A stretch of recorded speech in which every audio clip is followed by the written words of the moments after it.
Bom dia, moçada! Tudo bem com vocês? Aqui quem vos fala é o professor Eugênio Bastos, canal Geogênio, a serviço dos alunos que gostam de estudar e passar em concursos. Moçada, se inscrevam no canal, deixe aquele like, compartilhe o vídeo e ajude o professor Eugênio Bastos a democratizar o ensino da geografia. Moçada, no nosso encontro de hoje, daremos continuidade à análise da prova da SpaceX realizada em 2010. No nosso primeiro encontro, falamos sobre as 6 primeiras questões dessa prova. E agora completaremos a análise da prova da SpaceX realizada no ano de 2010. Espero que gostem dos comentários e que tais comentários possam ajudar vocês a assimilarem novas informações que são de suma importância no processo de preparação para o concurso que será realizado brevemente. Vamos lá, moçada! A questão de número 7. As migrações internacionais são um fenômeno diretamente associado à era industrial. Considerando a frase acima, leia as afirmativas a seguir. Durante o século XIX, a Europa foi a mais importante zona de repulsão demográfica do globo. Correto.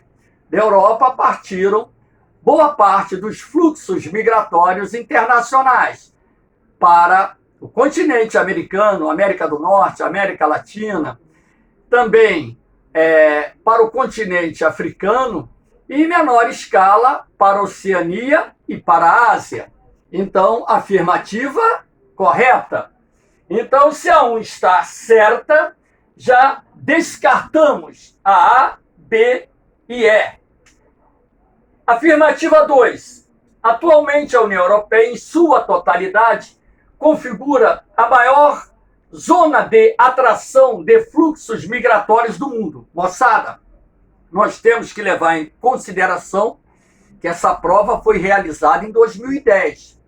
Então, podemos assim dizer que na década de 2000, a União Europeia não era a principal região de atração de migrantes do mundo. Até mesmo porque, mesmo na atualidade, existem países da União Europeia que não atraem tantos imigrantes. Outros, claro, que atraem.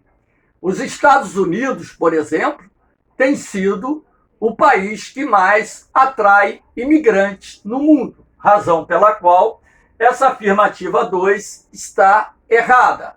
Mais uma vez, repito, lembrem-se que essa prova foi realizada em 2010. Não estamos falando sobre o momento atual. 3. Grande parte das migrações internacionais da atualidade tem causas econômicas. Correto. Pessoas migrando para as áreas de maior desenvolvimento em busca de trabalho, melhores condições de vida. Então, você percebe um fluxo migratório prioritário dos países de menor desenvolvimento para economias mais desenvolvidas, como, por exemplo, economias da União Europeia, economias da América do Norte, Estados Unidos, Canadá, por aí vai. Então, essa afirmativa está correta. Se a 3 está correta, já sabemos que a resposta é a letra D de dado. Vamos ver o erro da 4. No atual período de globalização, assim como o capital, os fluxos migratórios fluem sem empecilhos, sem obstáculos, sem barreiras? Claro que não. Vários países do mundo estão adotando, como já adotavam na década de 2000, barreiras para a entrada de imigrantes clandestinos. Tanto a União Europeia, por exemplo, como Estados Unidos, como Japão e outros países já adotavam medidas restritivas à entrada de imigrantes. A África do Sul, importante economia industrial da África, é um país que recebe significativos fluxos migratórios de fundo econômico no continente. Correto. A África do Sul, ela recebe migrantes procedentes de países localizados ali na sua fronteira ou próximos da sua fronteira. Basta lembrar que aquela tendência das pessoas migrarem prioritariamente para as áreas de maior desenvolvimento. E a África do Sul, no continente africano, é tido como um dos países mais desenvolvidos. Então, as migrações internas dentro da África, elas existem, não só envolvendo refugiados ambientais, refugiados dos conflitos étnicos, territoriais, religiosos, assim como também aquelas pessoas que migram em função da busca de melhores condições de vida em outros países. Correto? Então, resposta letra D, de dado. Vamos à questão 8. A guerra da concorrência tem início quando os empresários industriais tomam as decisões relativas à localização das suas fábricas. Sobre a localização industrial ao longo dos últimos séculos, leia as alternativas a seguir. Primeira, nas últimas décadas do século XX, estabeleceu-se uma nova lógica mundial de localização industrial. A produção em larga escala com elevada automação é realizada nos países desenvolvidos. E as indústrias de tecnologia de ponta concentram nos países subdesenvolvidos. Errado. Indústrias de tecnologia de ponta estão vinculadas aos tecnopolos. E estes, por sua vez, se concentram aonde? Nos países desenvolvidos. Então, a afirmativa está errada, ok? Então, se a 1 está errada, já descartamos A e B. 2. Com a revolução tecnológica ou informacional, as grandes indústrias deixaram de ter o espaço local e regional como principal base de produção, ultrapassando as fronteiras nacionais. Correto. O desenvolvimento dos meios técnicos, científicos e informacionais possibilitou uma dispersão maior da indústria no espaço geográfico mundial. A 2 está correta, então já descartamos a letra E. Vamos a 3. Ao longo do século XX, acentuou-se o processo de concentração industrial. Errado. Ao longo do século XX, o processo de desconcentração industrial avançou, e não o de concentração. Em consequência da crescente elevação dos custos de transferência de matéria-prima e de produtos industrializados. Errado. Esses custos de transferência de matéria-prima e de produtos industrializados diminuíram, até mesmo porque os navios, os trens, muito utilizados para o transporte desses produtos, hoje possuem uma capacidade muito maior para o transporte de cargas a um custo menor em relação ao passado. Então, se a 3 está errada, só nos resta a letra C. 4. Nos países desenvolvidos, as antigas concentrações industriais vêm perdendo terreno para as novas regiões produtivas, as quais são marcadas pela presença de centros de pesquisas e de universidades. Correto. Então, hoje, por exemplo, os centros tecnológicos, os tecnopolos, estão mais concentrados nos países de maior desenvolvimento industrial. Agora, as indústrias, elas vêm passando por um processo de desconcentração, dispersão no espaço geográfico, razão pela qual muitas empresas multinacionais transferiram linhas de produção para os países que oferecem as chamadas vantagens comparativas, mão de obra mais barata, incentivos fiscais, facilidades para remessa de lucros ao exterior, legislações trabalhistas e ambientais mais flexíveis e por aí vai. Então, resposta à letra C. Vamos ver o erro da 5. As economias de aglomeração presentes nas grandes metrópoles mundiais reforçam a tendência errada. Se nós estamos passando por um processo de desconcentração da atividade industrial, na verdade, as economias de aglomeração estão deixando de existir e não ampliando a concentração da indústria em determinados pontos do espaço geográfico. Afirmativa errada. Reforço a tendência cada vez maior de concentração espacial da indústria. Essa frase ela está inteiramente errada. Sendo assim, letra C. Vamos a 9. Moçada, lembrando a vocês que eu estou colocando algumas imagens em algumas questões para auxiliar a explicação. Essa imagem ela não veio na questão da SpaceX, tá certo? Senão, seria muito fácil o aluno acertar a questão. As consequências do fenômeno El Niño ocorrem de forma diferenciada sobre o espaço brasileiro. Em algumas áreas ocorrem chuvas acima da média histórica, enquanto em outras a quantidade de chuvas diminui. Há outras áreas, entretanto, que não sofrem os efeitos desse fenômeno, mantendo as mesmas médias históricas. Sobre os efeitos do El Niño nas chuvas sobre o território brasileiro, podemos afirmar que esse fenômeno, letra A, intensifica as chuvas na Amazônia. Opa! Aqui, ó, seco. Então está errado. O El Niño reduz as chuvas em boa parte da Amazônia e provoca estiagem prolongada no sul. Opa! Olha o sul aqui, chuvoso. Então, descartamos a A. B. Mantém as chuvas com as mesmas médias históricas nas regiões sul e sudeste. Não. Na região sul, em épocas de El Niño, nós temos chuvas torrenciais, bem acima da média. C. Provoca precipitações acima da média da região sul, correto, com enchentes e inundações anormais durante o verão. Corretíssimo aquilo que eu falei ainda agora. D. Acarreta chuvas abaixo da média no sertão, correto, nordestino, e chuvas acima da média em toda a Amazônia. Opa! Toda não. Errado.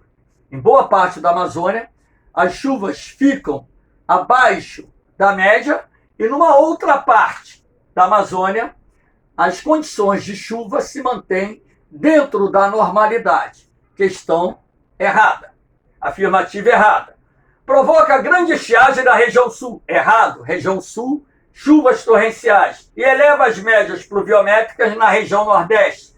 Errado. Na região nordeste nós vamos ter épocas secas e outras regiões pontos de neutralidade. Na verdade, no sertão nordestino, quando o El Niño se manifesta, nós temos muita seca. As secas ficam mais rigorosas do que normalmente já são naquela região, o que agrava as condições socioeconômicas da população, sobretudo que vive no sertão nordestino. Vamos lá, moçada!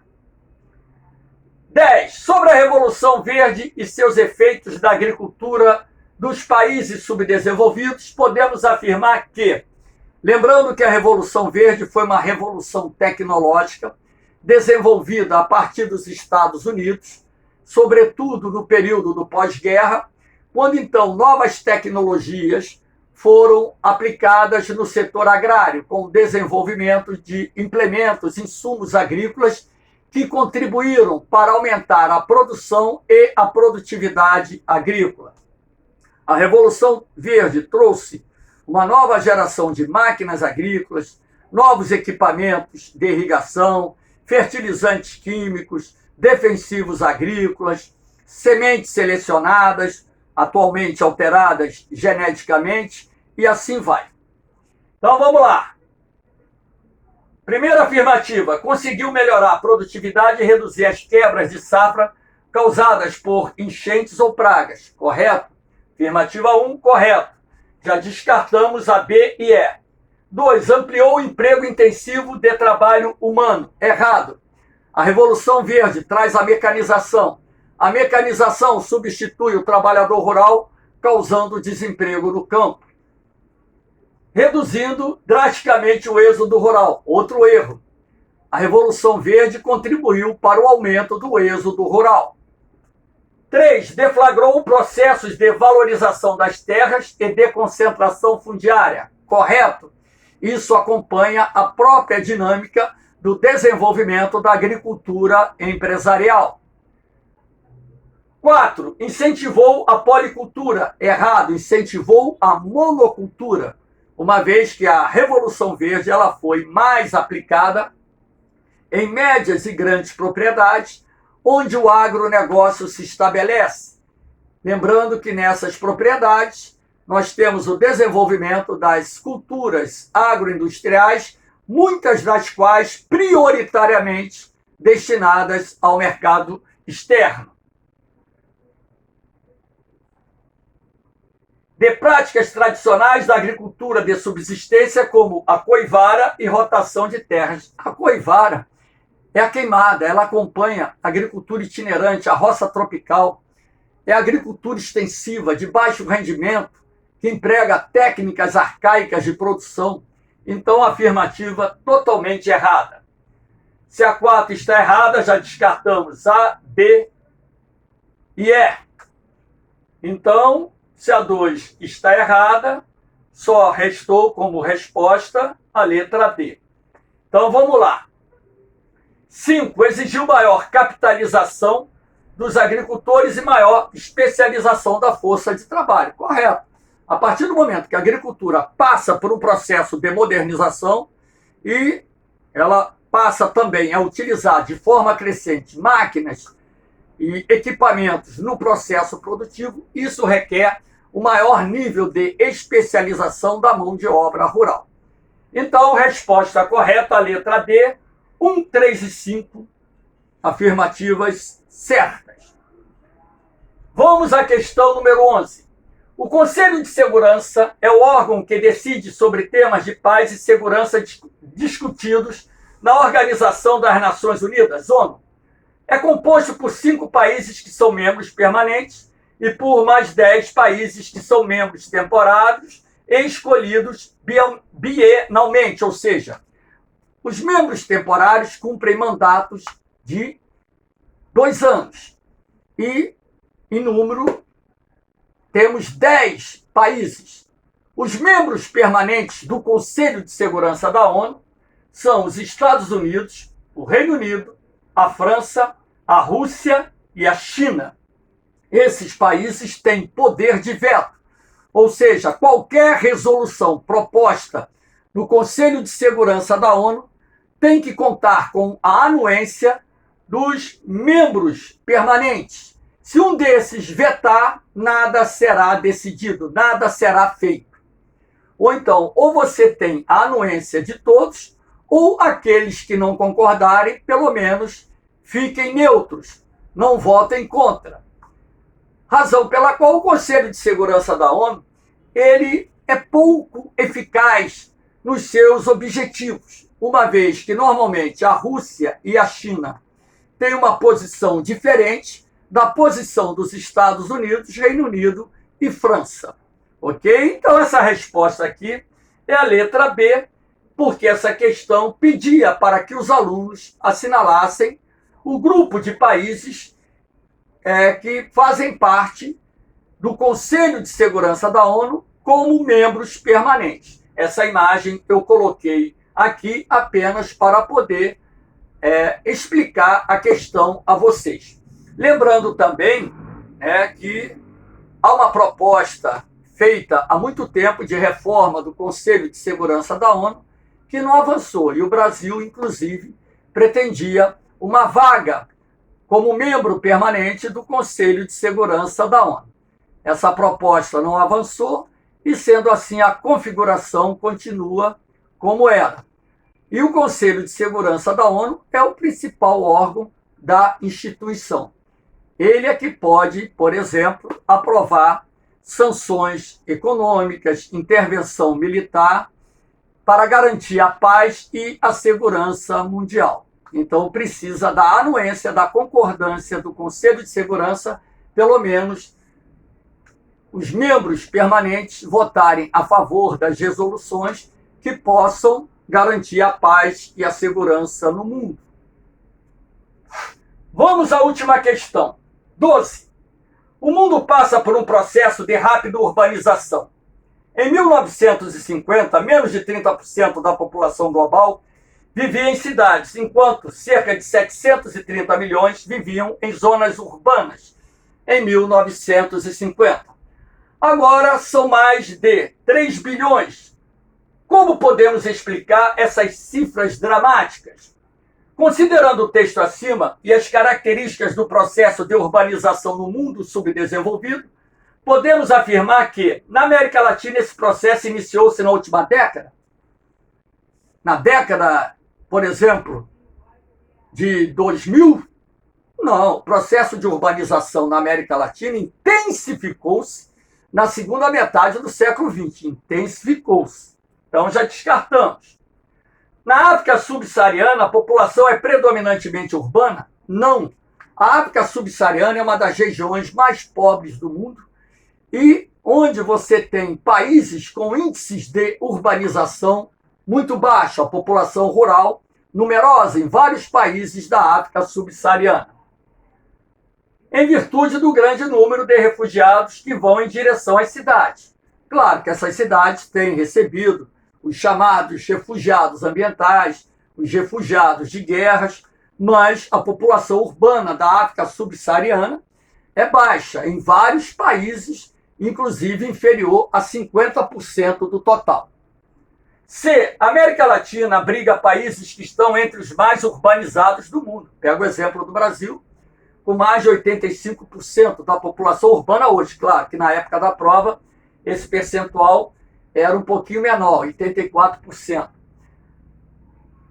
Fato explicado, dentre outros motivos, pela repulsão da força de trabalho no campo. Verdade. Na América Latina, o êxodo rural transferiu um grande contingente de trabalhadores para as cidades na segunda metade do século XX, contribuindo dessa forma para que ali se processasse uma urbanização anômala, desintegrada, como ocorreu também no território brasileiro. Então, a resposta à letra C.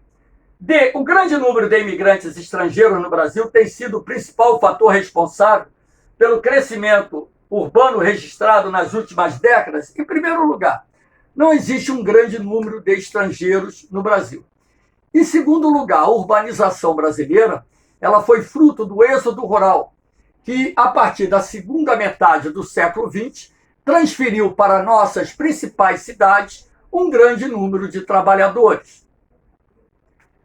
A urbanização avança lentamente no mundo subdesenvolvido. Errado, avança rapidamente em vários países do mundo, pois a imensa maioria de sua população já vive em cidades. Errado.